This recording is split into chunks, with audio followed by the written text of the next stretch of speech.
You can just grow a tremendous amount of food in a pretty small space. It's amazing how much produce comes out of a well-tended, smaller garden.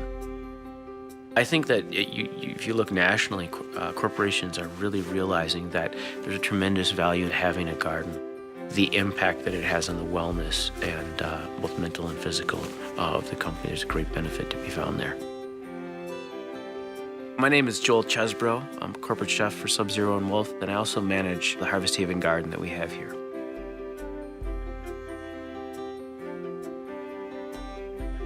So we bought this land out in Fitchburg just to expand our manufacturing facility, and this whole piece of land was farmland, and we kept this one part just as an organic garden.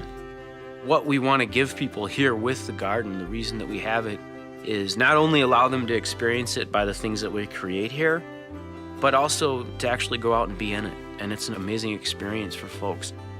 I get out there a fair amount, and I'll do a little bit of everything every year. I like to be involved in that regard. I like to get my hands dirty. There are times when I'll literally grab a shovel and walk down the hill, sometimes with a wagon, put a bunch of produce in, come back and cook.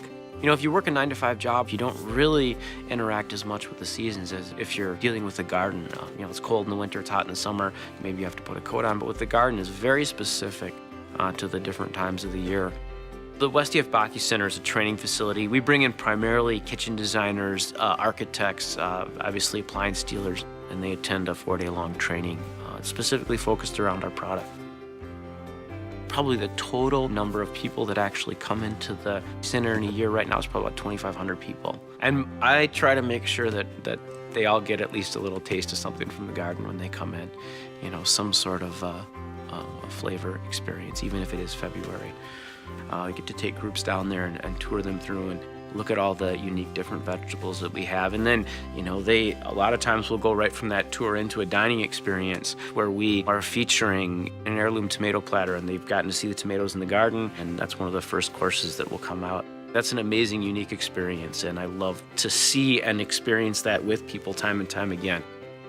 65–70% of the produce that we utilize comes from the garden, and we're just getting better and better all the time at doing that. Really letting the garden drive the menu planning is something that over the last couple of years we've just learned more and more how to incorporate. The single most important thing that you can do is to either grow some things yourself or get to know some people who are growing and selling produce. It doesn't take a lot to raise produce at home. I mean, the garden we have is 2 acres, and it's over probably 2,500 people that get to enjoy something from that every year. You're gonna start out with something as small as a patio, like a pot in your patio with a tomato plant, and you'll be amazed. And that's something that the garden really does teach you, is that you know, if you can let that quality produce drive what you make, rather than, you know, you go and open a book and read a recipe and then have to go to the store and purchase the ingredients. You know, if you start with the ingredients, a lot of times the result's a lot better. If you look for one sort of lesson the garden has to teach us, it'd just be to learn how to nurture things. You know, you have to put so much into the garden. You know, here at Sub-Zero, at the end of the day, we make refrigerators, but our value is fresh food, and I think the garden is a succinct example of that value.